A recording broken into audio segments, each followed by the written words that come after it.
오늘 레위기 4장은 속죄제에 대한 규례인데요. 제사의 종류는 번제, 소제, 화목제, 속죄제, 속건제가 있는데요. 여기서 번제와 소제와 화목제는 자원에서 드리는 제사입니다. 그리고 속죄제와 속건제는 의무 제사입니다. 무게를 둔다고 한다면 속죄제와 속건제가 의무 제사니까 더 무게가 있다, 중요하다, 이렇게도 이야기할 수가 있을 것입니다. 오늘 본문은 기름 부음을 받은 제사장과 이스라엘 온 회중이 죄를 범할 경우에 그 죄를 어떻게 처리할지에 대해서 소개하고 있는데요. 이 기름 부음을 받은 제사장과 이스라엘의 온 회중이 소를 제물로 드리는 것으로 공통점이 있기 때문에 그 무게를 같이 두고 있는 것이다, 그렇게 볼 수가 있어요.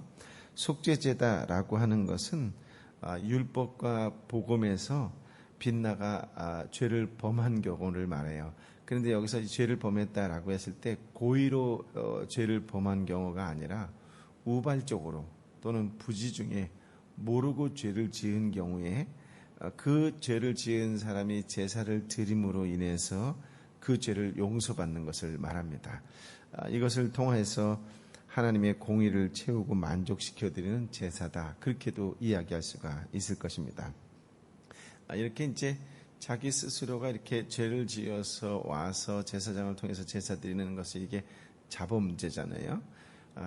또 예수 그리스도께서는 이 원죄는 한 번에 그냥 모든 것을 다 용서해 주셨죠. 그러니까 단 한 번의 대속 제물이 되셔서 인간의 과거, 현재, 미래의 그 원죄를 다 용서해 주셨다라고 이야기할 수가 있고, 그러나 자기가 생활 속에서 지어지는 죄는 언제든지 회개를 해야 되겠죠.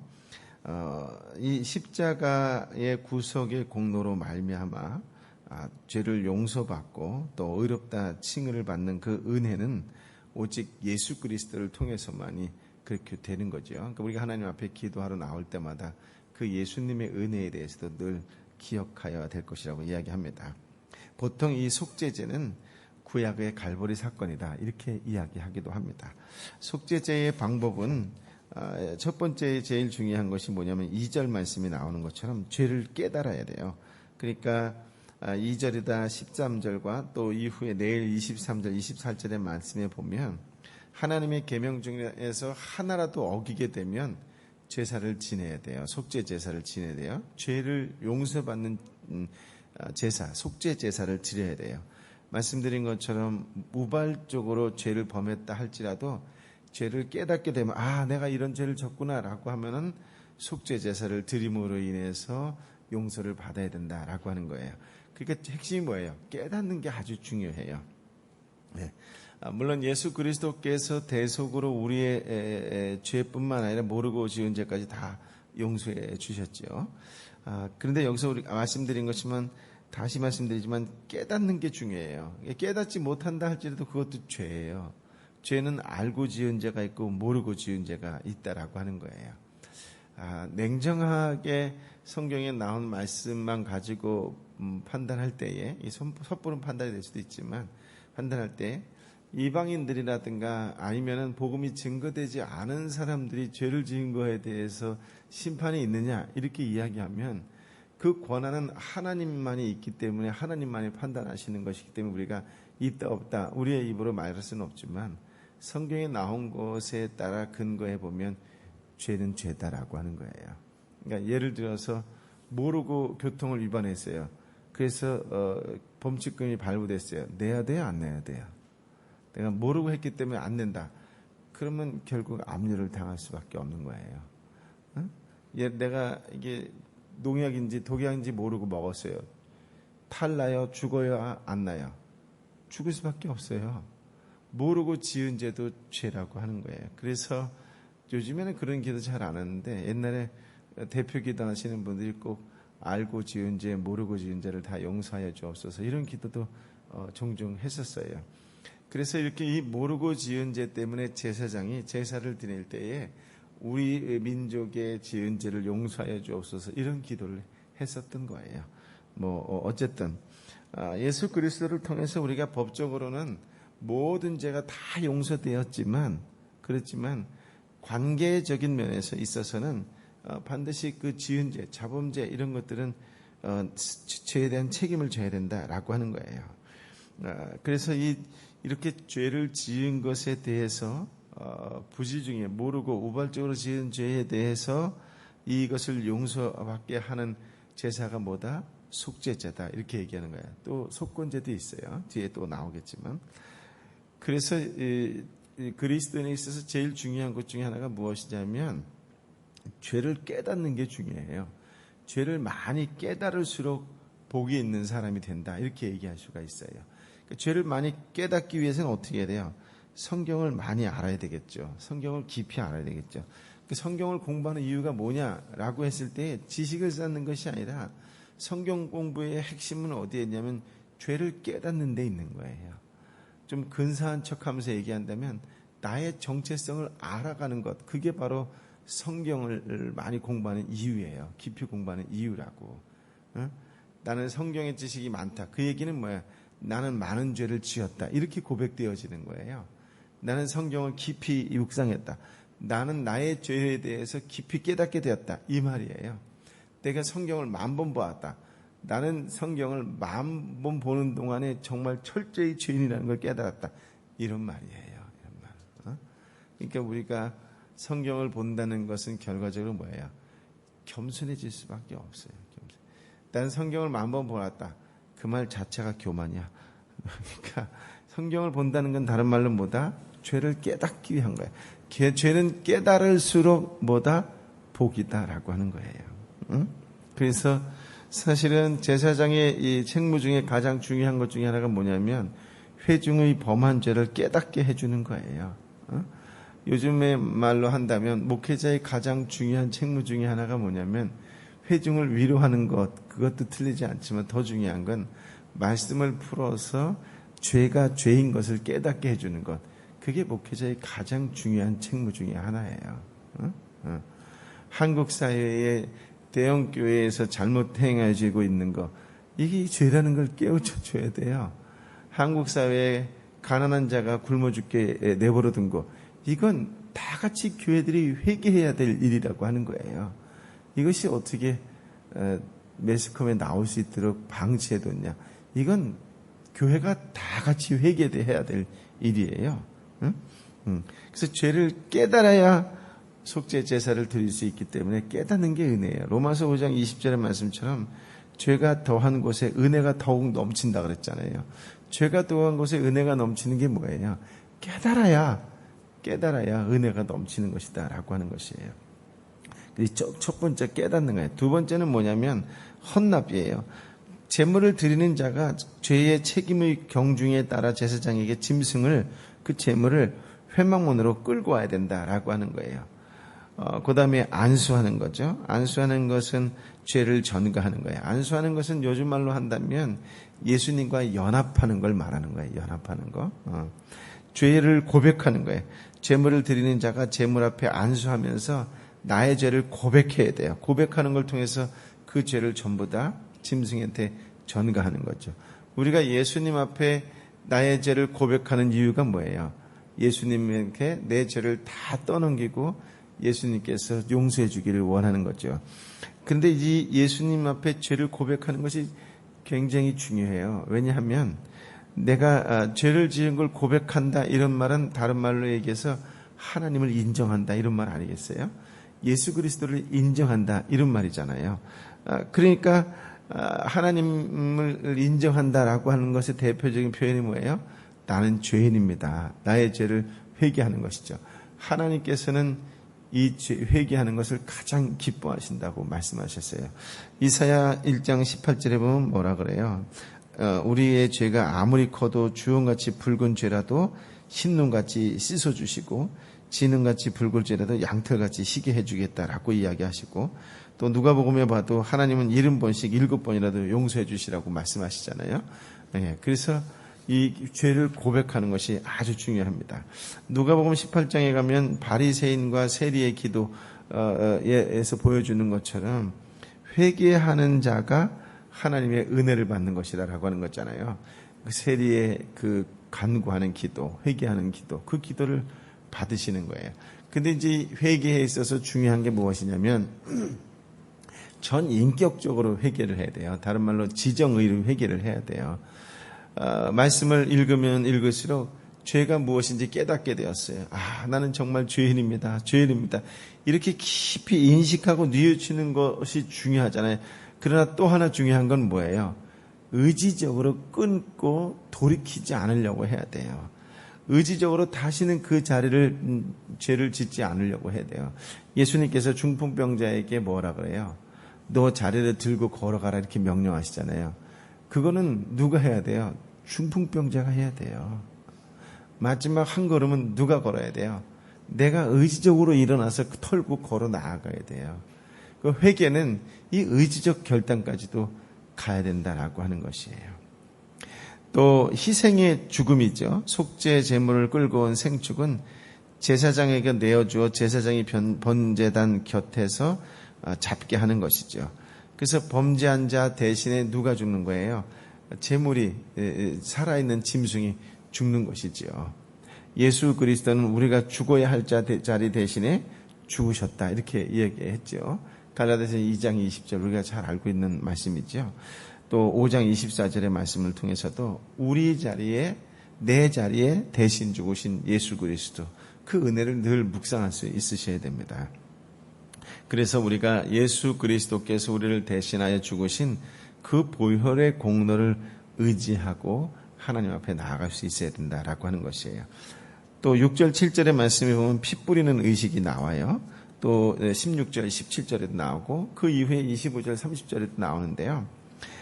이 살아있는 제물을 그 살아있는 제물의 피를 번제문에서는 회목문 앞 단에 뿌렸는데 이 속죄제에서는 제사장이 직접 피를 성막 안으로 가지고 들어가 피를 찍어서 성소 앞 시장 앞에 몇 번 뿌린다 그래요?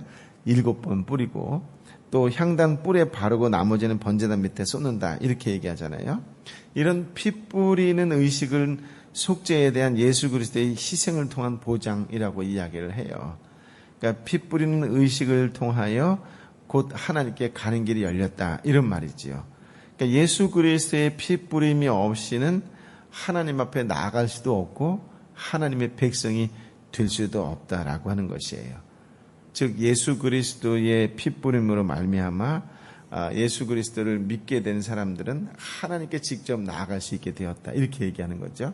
그러니까 십자가의 사건을 통하여 하나님과 직접 관계를 맺게 되는 길이 열리고 하나님께 직접 기도하게 되고 하나님의 자녀가 되었다 이렇게 얘기하는 거예요. 이게 피 뿌림의 의식이라고 할 수가 있습니다.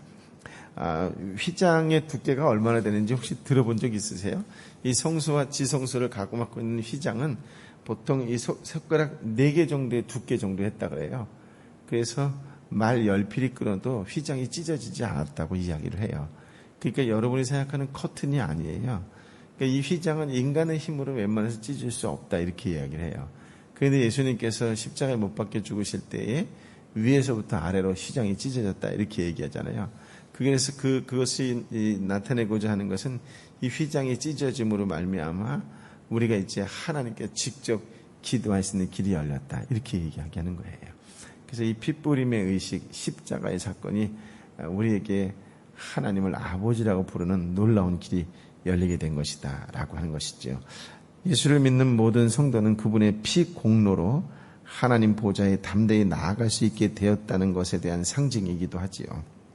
네, 7번 뿌렸다라고 하는 것, 또 남은 피를 번제단 안에 쏟았다라고 하는 것, 이것은 완전한 죄사함을 상징하는 내용이다라고 할 수 있습니다. 속죄제의 7번째 방법은 불태우는 것이에요. 불사름이죠. 8절부터 12절 말씀을 보면 나오는데 기본적으로 10절의 말씀처럼 화목제물로 소를 잡을 때의 경우와 같이 할 것인데요. 제사장은 그것을 번제단에서 불태웠죠. 그런데 11절, 12절의 말씀에 보면 기름과 콩팥 부분을 제외한 모든 것은 야영지 밖에 있는 정결한 곳, 곧 재버리는 곳에 불태워야 한다라고 하는 것이 있습니다. 이것은 오실 예수 그리스도께서 예루살렘 성 밖에서 십자가 구속을 이루실 것에 대한 예표다. 그렇게 이야기하기도 합니다. 중요한 것은 우리는 예수 그리스도의 구속으로 인한 은혜에 감사하며 그분의 뒤를 따라가야 한다라고 하는 것이겠지요. 그렇습니다. 이제 속죄제의 종류인데요. 이 종류에 보면은 우리가 오늘 읽은 3절부터 12절에는 누가 나왔죠? 제사장과 회중이 나왔어요. 이 제사장과 회중은 앞서 말씀드린 것처럼 중요한 위치에 있는 사람이라고 이야기할 때에 회중이 왜 중요하냐? 신앙 공동체이기 때문에 중요해요.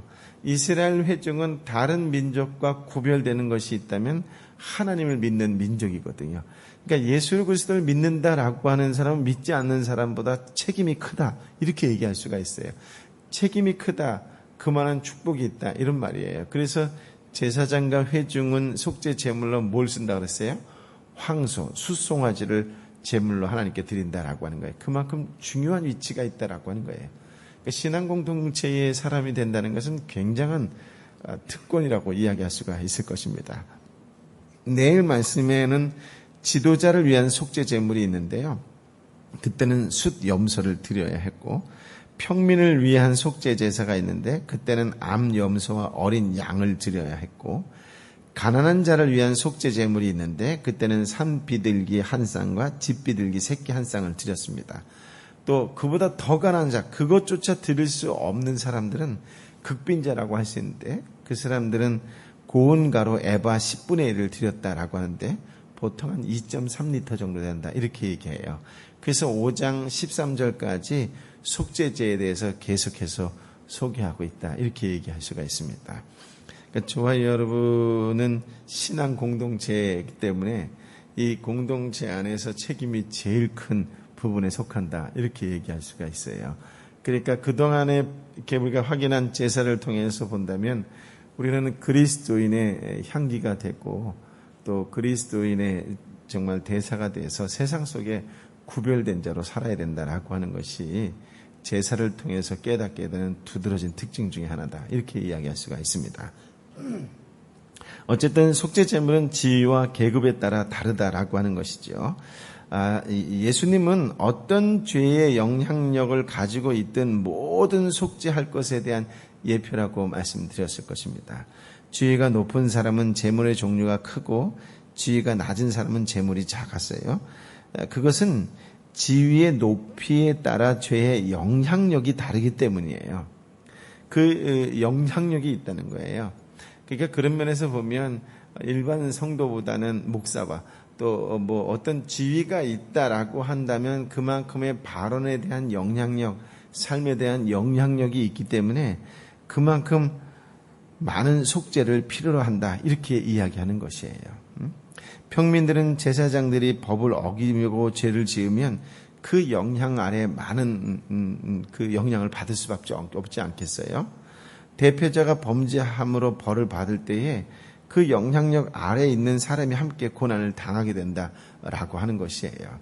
지금 이 한일 관계에 꼬인 이유 중에 하나가 뭐예요? 그 당시 지도자들이 제대로 법 처리를 못해서 지금 이러는 거 아니에요? 그 지도자의 잘못된 판단 때문에 백성이 고통을 당하고 있는 것이다라고 하는 것이에요. 그만큼 영향력이 있다는 건 그만큼 속죄할 것이 더 많다 이렇게 이야기하는 거예요.